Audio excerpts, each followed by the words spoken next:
saoil in híine sanam dom in Tá mar BLOC Dublin Roller Derby agus nuair atá ag scátáil Surly Temper sanam dom. Well, Físeán ná Petra Vedrish is as BLOC mé. Ach an anam faoin is scátáil se faoin ná Petra Fire tugu an tanam sin dom. Spórt lán Tadhg Roller Derby imrútar scátáil agus cuasa uthcrothach. Tá gá furin chuig scátáil díal ar gach furin agus mar an cluthe uair clig as tá si briste suas jams gá nóméid gach jam. Okay, so ní líród a gceist le roller derby ché go míad gachéin is soort éiris le sin. An duine a scóráil in bhaointing an jammer caitheann siad san réalt ar clogad agus teann siad mór hímpel agus fáinn siad puint le haid gach duine ar an bhuiin eile a héinte trasna ar. Thosaigh Dublin Roller Derby a gáimí san é, so tá mí 10 milliún diúg inis im lína. Tá timpeall nócha BLOC agus tá trí furin a bhí.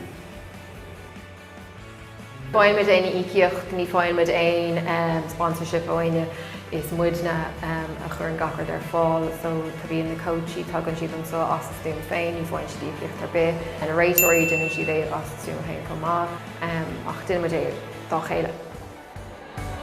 Imóthirm se tá an spórt anmhád a intin agus bíon frustrasúm ormsa inis sa ríist ach scuilm se leis cinnta ach sa chuí chéine is go scuile for frustragus an éon spórt eile bíon áthas agus bíon tú ansás le hain agus tú críoch mé leis tréna.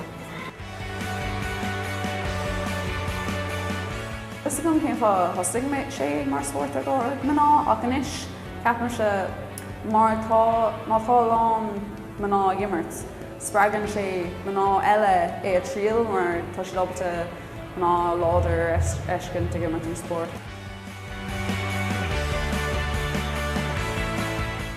An rud is fearlam faoi roller derby ná go bhfuil an cadreh an tábhah tu go measc gachéin bhil bí muid ag fearmach dá chéile. So ní hamháin go bhí muid ag fearmach dá chéile ar an gcomharsa ach bí muid ag fearmach dá chéile taobh mód an cuasa go maith.